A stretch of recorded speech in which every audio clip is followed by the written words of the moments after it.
번 문제 해설하겠습니다.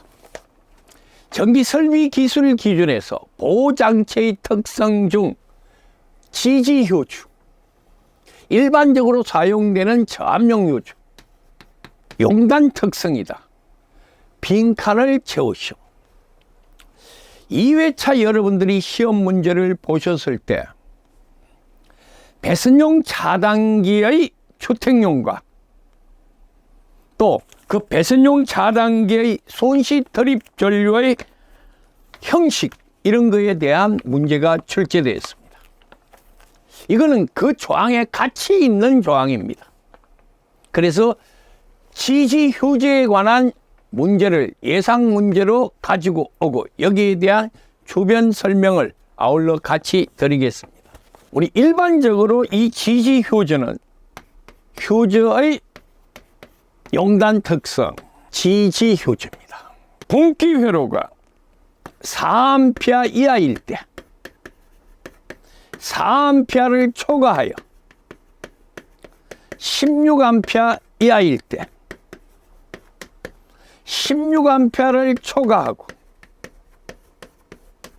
64A 이하일 때 64A를 초과하고 100A 이하일 때, 자, 이 부분을 한번 점검을 해봅시다. 우리 저압옥내 배선의 최소 분기 회로는 4A 이하입니다. 일반 가정용 주택이나 전동기 보아일 때는 16A 이하, 4A를 초과해서 16A 사이, 또 16A를 초과하고 64A 이하, 64A를 초과하고 100A 이하. 용단 시간입니다. 앞에 60분, 60분 안에 용단되어야 되고 64A를 초과하여 100A 이하일 때는 120분 안에 용단되어야 됩니다. 전격 전류의 배수에 따라서 불용단 전류와 용단 전류, 전격 전류의 배수입니다. 요거는 1.5배, 2.1배.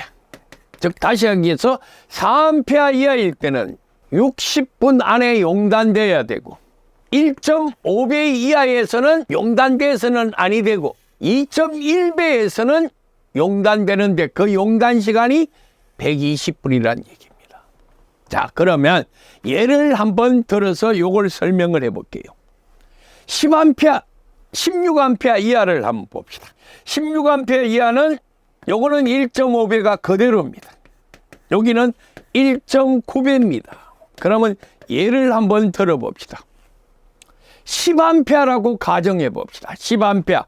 그러면 4A를 초과하여 16A 이하 사이니까 두 번째 분기 회로에서 10A입니다. 20A가 흘렀다. 20A가 흘렀다. 1.9배가 넘습니다. 20A는 2배지요. 그러면 1.9배가 넘으니까 용단이 돼야 됩니다. 몇 분 안에? 60분 안에 용단되어야 됩니다. 15A까지는 용단되어서는 아니 됩니다. 그래서 이런 식으로 여러분들이 빈칸 넣기를 하시면 되는데 얘가 1.25배고 얘가 1.6배입니다. 여기도 1.25배, 1.6배입니다.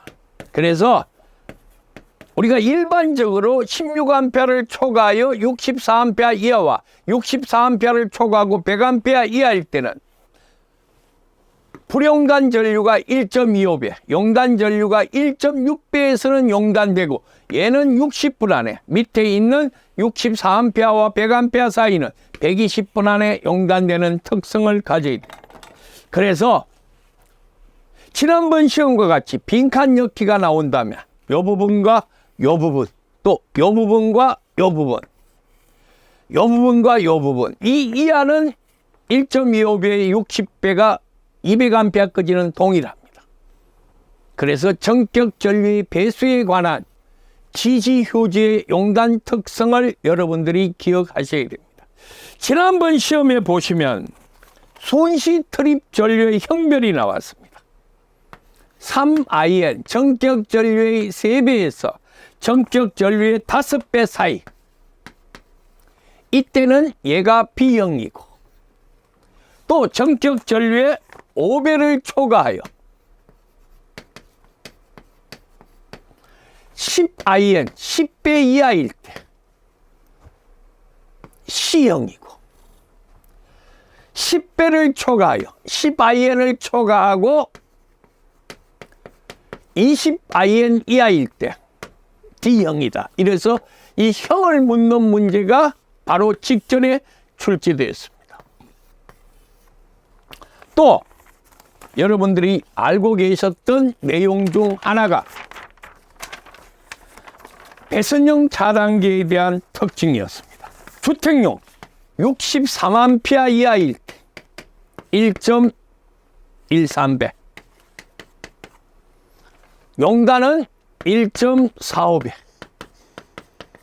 불용단이 1.13배, 용단이 1.45배. 이 문제는 지난번 시험에 2회차 시험에 나왔던 문제입니다. 그래서 이 내용이 같이 있는데 그중에서 좌표제의 용단 특성은 언급이 안 돼 있어서 추가적으로 KEC에서 출제가 된다면 이 부분도 체크를 하고 가야 되지 않느냐. 참고로 개정 KEC에 의한 과부하 전류에 대한 보호입니다. 정말 별 5개 이상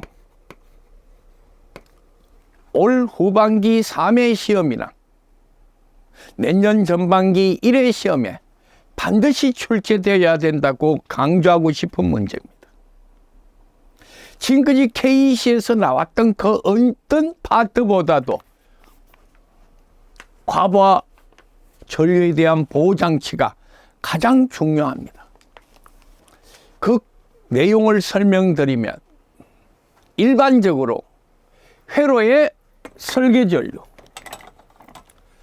회로의 설계전류 IB 보호장치의 전격 전류보다 적어야 되고, IZ 케이블의 허용전류는 보호장치의 전격 전류보다 크거나 같아야 되고, 보호장치의 전격 전류는 회로의 설계 전류보다 크거나 같아야 된다. 이 부등호를 보시고 요 내용, IZ는 IN보다 크고 IN은 IB보다 크다. 꼭 기억하셔야 됩니다. 다시 한번, 케이블의 허용 전류는 보호장치의 전격 전류보다 크거나 같아야 되고, 보호장치의 전격 전류는 회로의 설계 전류보다 크거나 같아야 됩니다. 아울러 보호장치의 규약 전류 값은 도체의 과부하 보호점, IZ가 도체의 과부하 보호점입니다. 과부하 보호점. 과부하 보호점의 1.45배보다 적거나 같아야 됩니다. 보호장치의 규약 전류는 과부하 보호점의 1.5배, 1.45배보다 적거나 같아야 됩니다. 그것을 하나의 그래프로 나타내면 IB, 제일 낮은 쪽에 있습니다. IB, 회로의 설계 전류. 그 다음 IN, 보호장치의 전격 전류. 그 다음 IZ, 도체 케이블의 허용 전류. I2, 바로 보호장치의 규약 전류. 도체의 과부하 보호점 IZ. 그래서 요점 IZ, I2, IZ의 값. 여기는 보호점이니까 1.45배입니다. 케이블의 허용 전류를 IZ라 한다면 과부하 보호점은 그거의 1.45배 IZ다. 그래서 요 칸을 채워나가는 과정.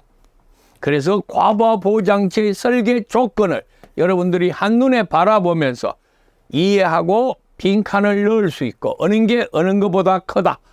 그래서 부하에 과부하를 어떻게 보호한다. 이 부분은 꼭 기억해야 되고, 개정된 KEC에서 계속 출제되고 있는 지금의 출제 경향에서 반드시 3회차에는 짚고 넘어가야 할 개정 케이스입니다.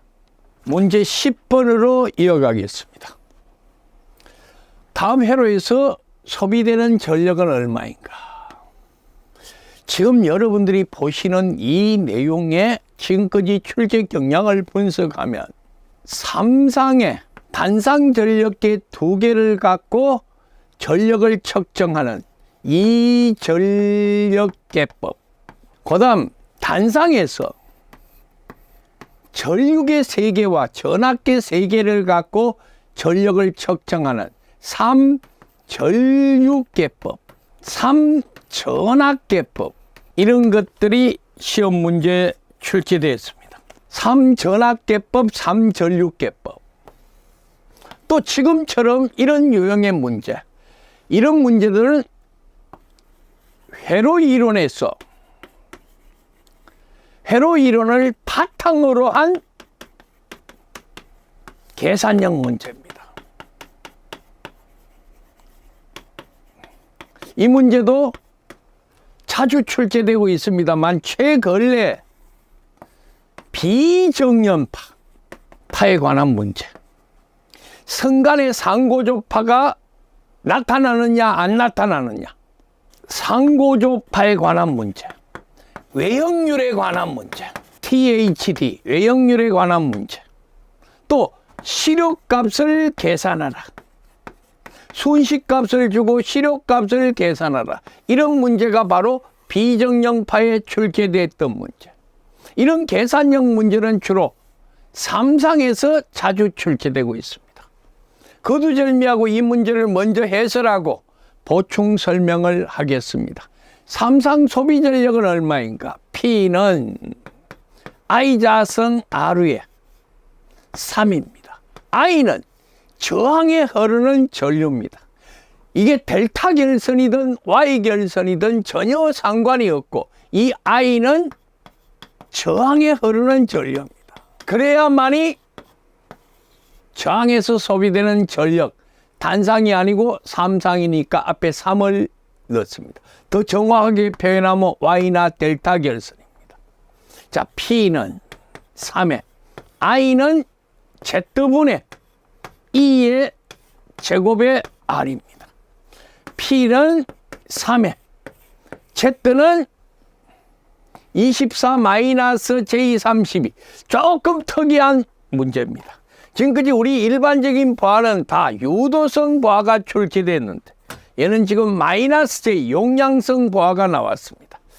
실제로는 문제를 만들려고 한 형태입니다. 실제로 옛날에는 +J가 나왔는데 그 문제보다 약간 다른 형태를 내기 위해서 마이너스로 냈는데 사실은 문제 출제 의도로 보면 좀 잘못된 문제입니다. 왜? 우리 보아는 다 지상역률을 갖고 있는 +J 오메가 L의 형태의 문제입니다. 그래서 거두절미하고 그거 다 상관없이 저항 24의 제곱 플러스 유도 용량성 리액턴스 32의 제곱, 전압은 380V니까 여기 걸리는 전압은 루트 3분의 380으로 루트 3분의 380 요거의 제곱 R 24입니다. 그래서 얘를 계산을 해보면 P는 2178W의 소비 전력이 생성됩니다. 2178W의 소비 전력이 생성이 된다. 자, 다시 10번 문제를 조명을 해보면 회로 이론적으로 전력을 구하라. 자주 출제되는 게 이전력계법, 또 단상인 경우에는 전류계 3개를 갖고 전력을 측정하는 3전류계법, 전압계 3개를 이용해서 전력을 측정하는 3전압계법, 지금과 같이 Y결선, 델타 결선에서 소비 전력을 계산하는 문제. 또 요즘은 이 회로 이론을 바탕하는 것 중에서 가장 많이 나오는 게 비정연파, 상고조파가 성간과 상에 어떻게 포함되느냐, 외형률은 어떤가, 시력값은 어떤가, 오늘 이 영상을 시청하시고 끝이 난다면 여러분들은 관연도 문제 중에서 약 6년 차 전부터 22년까지 이 부분에 출제됐던 문제를 다 정리를 한번 해보십시오. 이 부분은 여러분들이 복습을 안 해도 될 정도로 강점을 갖고 있는 분야입니다. 그래서 크게 어렵지는 않는데 하나만 예를 들어 설명드리겠습니다. 자, 10번 문제를 마무리하면서 출제 예상 문제는 아닙니다만 내가 출제위원이라면 한 번 정도는 지금 소개하는 문제를 한번 출제했으면 좋겠다 하는 문제입니다. 거듭 말씀드립니다만 출제 예상 문제는 아니지만 전기를 40년 이상 강의한 사람으로서 이 문제만큼은 전기기사들이 꼭 알았으면 좋겠다 하는 그런 바람의 문제입니다. 간단하니까 소개 한번 드리겠습니다. 전압계 부위가 이렇게 당연히 병렬로 연결되어 있는데 이 전압계의 지시값이 240V입니다. 전류계가 직렬로 연결하고 이 전류계의 지시값이 5A입니다. 거기에 전류 요소가 공급되고 전압 요소가 공급되는 전력계가 WH 전력계가 720W짜리 전력계가 연결되어 있고 부하는 저항과 유도성 리액턴스가 병렬로 연결되어 있습니다. 이 회로에서 우리가 구할 수 있는 모든 것을 한번 구해 봅시다. R이고 XL입니다. 우선 R값과 XL을 구하기 위해서는 PA, 피상전력은 겉보기 전력으로서 전체 전압과 전체 전류의 지시값을 곱하는 240 곱하기 5 1200V의 피상전력이 생성됩니다. 유효전력 P는 지시값의 720W입니다. 그렇다면 무효전력 PR는 루트 PA의 제곱 마이너스 P의 제곱이 돼서 1200의 제곱 마이너스 720의 제곱 960바르입니다. 자, 여기서 저항 R를 물었다. 여러분들은 이 노드의 전압, 요 병렬 요 양단의 전압은 240입니다. V가. 그렇다면 소비전력 P는 R분의 V제곱, R는 P분의 V제곱. 고로 R는 P가 720W, V가 240의 제곱, 80ohm의 저항값이 나왔습니다. 자, 무효전력 PR는 유도성 리액턴스 XL분의 V제곱, 유도성 리액턴스 XL은 PR분의 V제곱. 똑같은 계산법으로 아까 PR이 960바르가 나왔습니다. 960분의 전압계의 지시값 240의 제곱, 얘가 65ohm이 나옵니다. 자, 밑에 계산 관계를 그대로 갖고 얘가 이제 80ohm이고 얘가 65ohm이 나왔습니다. 그런데 더 정확하게 표현하면 얘는 제2의 60입니다. 유도성이니까. 그러면 여기에 흐르는 전류는 240의 전압계의 지시값에다가 80을 나누면 3A의 전류가 흐릅니다. 여기는 J60분의 240이 돼서 마이너스 J4A가 흐릅니다. 그러면 여기 흐르는 전류에는 실질적으로 유효전류 3과 무효전류 4A가 흘러서 실효값이 5A의 전류가 흐르고 있다. 자, 이 문제를 갖고 이 문제를 전체적으로 이해한다면 만약에 여기서 R이 몇 ohm인가 80ohm을 찾아내고 유도성 리액턴스가 몇 ohm인가 60ohm을 찾아낼 수 있고 전압계의 지시값과 전류계의 지시값, 유효전력, 전력계를 주어놨을 때 R과 L을 다 찾아낼 수 있는 그런 복합형 문제로서 개인적으로 꼭 한번 출제했으면 하는 유형의 문제였습니다. 아울러 이 문제가 제3의 실기시험에 조금이라도 도움될 수 있다고 판단해서 여러분들에게 소개를 해드렸습니다. 11번 문제입니다. 접지 시스템, 가장 기본적 과정. 접지 시스템, 늘 출제되어야 할 전기에서는 중요한 파트를 차지하고 있는 부분입니다. 바로 직전에는 개통 접지의 TNS 접지, TNCS 접지, 이런 개통도를 그리는 문제가 나왔습니다. 이번에는 접지 설비 중에서 가장 기본적 과정에서 시공 현장에서 대지 저항률을 측정하여 분석하는 것이다. 4개의 탐침 측정, 즉 4테스트 프로베를 지표면에 일정한 등거리에 박아서 측정 장비 내에서 저주파 전류의 탐침을 통해서 대지로 흘러보내 저항률을 측정하는 방법을 뭐라고 하느냐? 답은 위너의 사정극법입니다. 위너의 사정극법. 이거는 전극 4개를 넣는데 전류전극 2개, 전류전극 2개, 전류전극 2개, 전압전극 2개, 이런 4침, 4개의 탐침, 4테스트 프로베를 이렇게 연결을 하고, 얘가 전압전극, 전압계를 연결하고, 얘가 전류전극, 전류계를 연결하는 사전극계법입니다. 그래서 전류전극,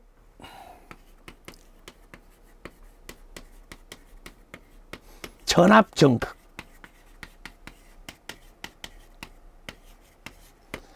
이 2개가 전압전극이고 얘가 또 전류전극입니다. 좀 더 쉽게 말씀을 드리면 전류전극 2개와 전압전극 2개를 4개의 침, 즉 4개의 측정 탐침을 지표면에 박아서 저항률, 대지 저항률을 측정하는 방법을 의미합니다. 로우, 대지 저항률은 2파이 A의 RO의 식으로 표현되고, R는 2파이 A의 로의 식으로 관연도 계산 문제에 한번 출제된 적이 있습니다. 요걸 A는 극간의 간격입니다.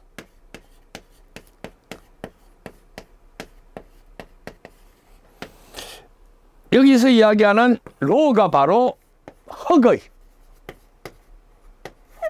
저항률을 나타냅니다. 요 공식 대지저항 계산법, 요거를 머릿속에 기억해 두시면 참고로 도움이 됩니다. 자, 11번. 4개의 측정 탐침을 이용했다. 대지 저항률을 측정하는 방법은 위너의 제4전극계법, 위너의 4전극계법. 그림을 그리려면 가운데 전압전극 2개, 외측으로 전류전극 2개, 전압전극과 전압전극 사이에는 전압계를 연결하고 전류전극과 전류계 사이에는 전류계를 연결하는 위너의 4전극법입니다.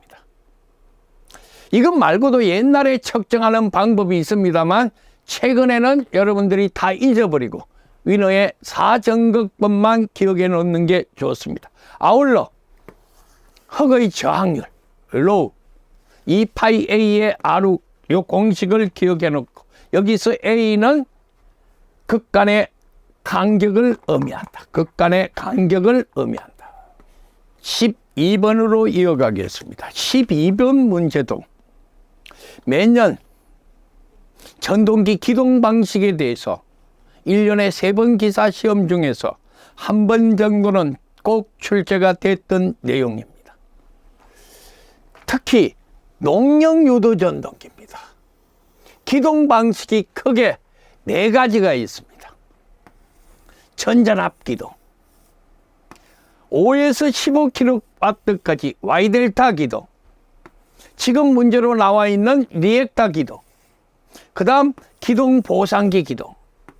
그래서 여러분들이 전전압 기동, Y델타 기동, 리액타 기동, 기동 보상기 기동 네 가지를 설하고 또 설명이 돼 있고 그 네 가지가 어떤 기동인가에 대한 문제가 출제될 수 있습니다. 그러나 지금 문제는 가장 디테일한 걸 물었습니다. 기동 방식 중에서 리액타 기동에 대해서 설명하시오. 전동기 전원측에 직렬로 리액타를 접속했습니다. 직렬로 리액타를 접속하고 리액타에 의한 전압 강화를 이용해서 전동기 인가 전압을 가감시키는 기동 방식입니다. 요 내용이 들어가야 서술형으로 답이 채점이 됩니다. 이 경우는 보통 40자 이내의 숫자로 구성해서 기동에 대한 방식을 설명하는 게 좋습니다. 전동기의 전원측에 직렬로 리액타를 접속하고 머릿속에서 다 암기하려고 하면 여러분들이 복잡하니까 리액타를 직렬로 접속하고 그 리액타의 전압 강화를 이용해서 전동기의 기동 전압을 가감시키는 방법입니다. 제가 그림을 그려서 잠깐 소개를 하겠습니다. 리액타 기동 방식 그림을 그려서 잠깐 소개를 해드리겠습니다. 스위치 S를 이렇게 닫았다. 여기에 이렇게 리액타를 달아놓습니다. 이렇게 연결을 해서 요 리액타에 의해서 이 리액타의 전압 강화에 의해서 리액타의 전동기의 인가 전압을 가감시키는 방식입니다. 리액타를 전원측에 직렬로 연결한다. 뭐 여러분들이 개폐기를 이렇게 간단하게 한번 뭐 정식적인 건 아닙니다만 간단하게 한번 설명을 드리면 이렇게 돼요. 처음에 얘를 투입을 합니다. 그러면 전동기는 이런 리액타를 통해서 전압 강화가 발생이 돼서 여기 전압을 인가하게 됩니다. 그러다가 어느 정도 속도가 있었을 때는 얘를 열고 얘를 투입하는 방식입니다. 그래서 전원측에 직렬로 리액타를 연결하여 리액타의 전압 강화에 의해서 전동기의 인가 전압을 가감하는 방식이다. 이것이 바로 리액타 기동 방식이다. 주어는 전원측의 직렬로 리액타를 설치하여 그 리액타의 전압 강화에 의해서 전동기의 인가 전압을 가감하는 방식이다. 시퀀스가 입력 스위치를 한 번 눌렀고 두 번 눌렀을 때 출력이 변화되는 일종의 플립플롭 회로에 대한 접점식 회로를 달았습니다. 13번 문제는 타임 차트를 이용해서 회로들을 완성시키는데 이 문제는 여러분들에게 시험에 나온다고 해서 출제를 시킨 게 아니고 시퀀스를 이해할 수 있도록 하기 위해서 문제를 넣었습니다. 그래서 이런 문제는 여러분들이 꼭 기억을 해 놓는 게 좋습니다. 당극 스위치 S가 닫혔습니다. 이렇게 닫혔습니다. PHS 광전 스위치가 요때 기동을 했습니다. 요때 기동을 했습니다. 그런데 그때 R이 여자가 됐습니다. R이 뭔지는 몰라도 여자가 됐습니다. 언제까지냐? LS 리미트 스위치가 떨어지기 전까지 LS 리미트 스위치가 떨어지기 전까지 계속 여자됩니다. 스위치 S가 닫히더라도 계속 이렇게 여자됐습니다. 뭐가? R이 계속 이렇게 여자되고 있는 형태입니다. 차기 유지입니다. 그러면 일단 PHS에 R의 자기 유지 접점을 한번 그려봅시다. 이렇게. 그러면 동작을 보시면 PHS가 빛이 들어와서 인식을 하면 R가 여자 됩니다. 자기 유지가 되고, PHS가 구동하면 바로 R이 여자 됩니다. PHS가 인식 신호, 시그널을 받은 순간 R이 여자 되고, 시간을 끝나더라도 계속 셀프 홀딩이 자기 유지가 되었습니다. 이 R를 무여자시키는 것은 바로 리미트 스위치 LSAP 접점입니다. LSAP 접점. 그래서 1번 그림은 자기 유지에 관한 내용이었습니다. 13번에 2번으로 이어가겠습니다. PB1은 기동이고 PB2는 정지입니다. 회로의 전체 병렬이고 얘는 직렬로 연결돼야 정지가 되네요. 이렇게 한번 해봅시다. 간단하게 답이 나오는 듯합니다. PHS를 누르면 R이 여자되고 셀프 홀딩이 돼서 L과 R은 계속 여자됩니다. PH2를 누르면 모두가 정지됩니다. 역시 간단한 자기유지 회로가 완성이 되었습니다. 자, 13번에 1번, 2번은 타임 차트를 보면서 리레이 시퀀스의 자기 유지에 대한 개념을 설명했는 타임 차트였습니다. 3번 문제로 이어가겠습니다. R은 계정기고 L은 램프입니다. 여기 램프를 하나 줘야 되겠습니다. 이렇게 램프를 주고 이 램프의 미완성 회로와 위에 있는 회로를 완성시키는 공부를 해봅시다.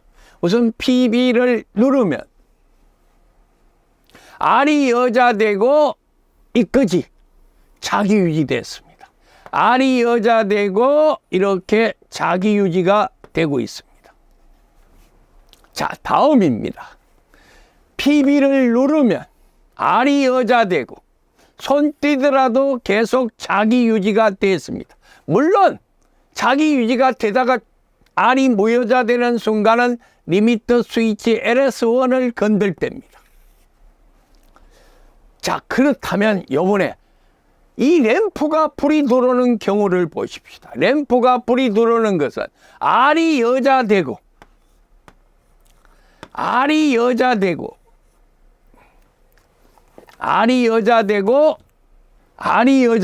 리미터 스위치 LS2를 건들면 리미터 스위치 LS2를 건들면 바로 R이 램프 L이 불이 들어오네요.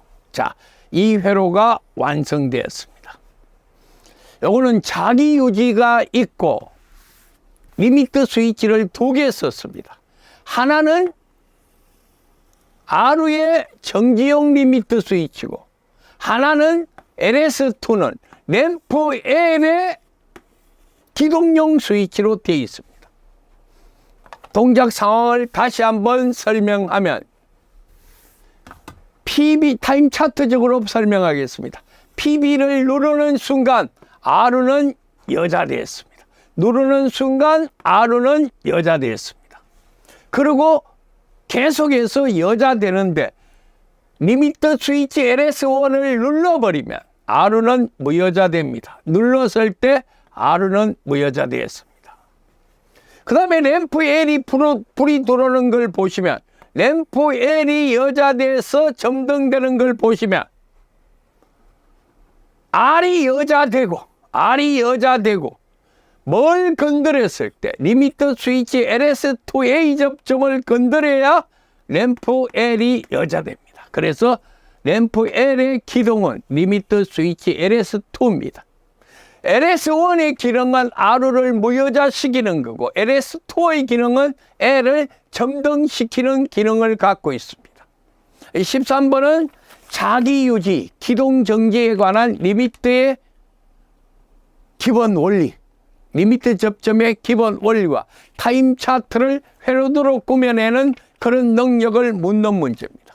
아까도 말씀드렸습니다만 이 13번 문제는 여러분들이 접점식 회로나 타임 차트를 이해하기 위한 기초적 능력 테스트 문제라 생각을 하십시오. 14번 문제로 이어가겠습니다. 14번 문제는 조명 설비의 서술형 문제와 조명 방식에 대한 다양한 형태를 여러분들에게, 수험자 여러분들에게 물을 수 있는 문제입니다. 직전 2회 실기에서는 조도를 계산하는 문제가 나왔습니다. 조명에서. 그래서 이번에 3회 시험에 예상되는 것은 조명 방식이라든가 조명에 관한 서술형 문제를 생각할 필요가 있다 해서 이 문제를 여러분들에게 신경력 문제로 수록을 했습니다. 물론 부분적으로 하나하나는 출제된 적이 있습니다. 지금 문제처럼 옥내 조명 설비, 건축화 조명의 형태를 천장면을 이용하는 방식 3가지와 벽면을 이용하는 방식 3가지를 쓰라고 되어 있습니다. 천장면을 이용하는 방식, 다운라이트 방식, 코프라이트 방식, 루버 천정 조명, 뭐 한 가지 더 설명드리자면 코버 조명입니다. 아울러 벽면을 이용하는 방식, 벽면은 가장 먼저 떠오르는 게 코너 조명입니다. 그 다음에 밸런스 조명, 그 다음에 광천정 조명, 광창 조명, 이런 3가지로 답을 할 수 있습니다. 커브 조명, 코너 조명, 밸런스 조명, 코니스 조명, 이런 것들의 특징을 각각 쓰라고 출제된 적은 있었습니다. 그러나 지금 여러분들이 보시는 이런 건축화 조명을 천장면을 이용한 방식과 벽면을 이용한 방식 각각 3가지를 쓰라고 되어 있습니다. 나는 이 문제도 중요하지만 커브 조명은 어떤 거고, 코너 조명은 어떤 거고, 밸런스 조명은 어떤 거고, 이런 것들에 대한 하나하나의 조명 방식에 대한 특징을 묻는 문제가 나올 수 있습니다. 그래서 여러분들이 화면에서 보시는 것은 우리 현재 건축 조명의 형태를 아주 디테일하게 표현한 것입니다. 천정면을 이용한 조명, 다운라이트, 코퍼라이트, 광천전 조명, 루브 천정 조명, 코버 조명, 아까 벽면을 이용한 조명에 코너 조명, 코니스 조명, 밸런스 조명, 광창 조명, 이런 4가지 형태가 있었습니다. 그래서 천정면을 이용하는 조명과 벽면을 이용한 조명에 라인라이트, 다운라이트, 핀홀라이트, 코퍼라이트, 요거 출제되어 있습니다. 코브 조명도 출제되어 있습니다. 코너 조명도 출제됐고 코니스 조명도 출제되었습니다. 그래서 예를 들어서 천정과 벽면 사이에 조명교구를 설치하여 천장과 벽면을 동시에 조명하는 방식을 뭐라고 하느냐? 코너 조명입니다. 코너 조명을 이용한 코니스를 15cm에서 25cm 내려서 아래쪽 벽면과 커튼을 조명하는 방식은 코니스 조명입니다. 천장이나 벽면의 반사식에서 밸런스 판을 이용해서 조명하는 방식, 밸런스 조명 방식, 이런 각각의 조명 특징에 대해서 설명하라고 나왔습니다. 그러나 내가 예상하는 이번 시험 문제는 천장면을 이용한 조명 방식과 벽면을 이용하는 조명 방식 각각 3가지를 쓰고 그 특징에 대해서 어느 정도 여러분들이 기억해 놓으시고 이걸 다 암기하고 시험장에 가기에는 어렵습니다. 내용을 보셔서 다운라이트, 핀홀라이트, 코퍼라이트, 광천장 조명, 코너 조명, 코니스 조명, 밸런스 조명, 요 정도는, 이 반 정도는 여러분들이 보시고 어떤 내용이다 알고 기억해서 간단하게 요약할 수 있을 정도의 능력을 겸비하고 시험장 가심이 좋다고 판단됩니다. 이 부분도 여러분들이 꼭 한번 기억해 주십시오. 보통 조명 문제가 도로 조명, 뭐 FEN = EAD, 정광속을 찾아라, 광도를 찾아라. 이번 시험 문제는 광도를 찾는 문제가 나왔습니다. 조명의 계산형 문제였습니다. 조명의 서술형 문제. 한번 다시 생각을 해 두심이 바람직하다고 생각이 됩니다.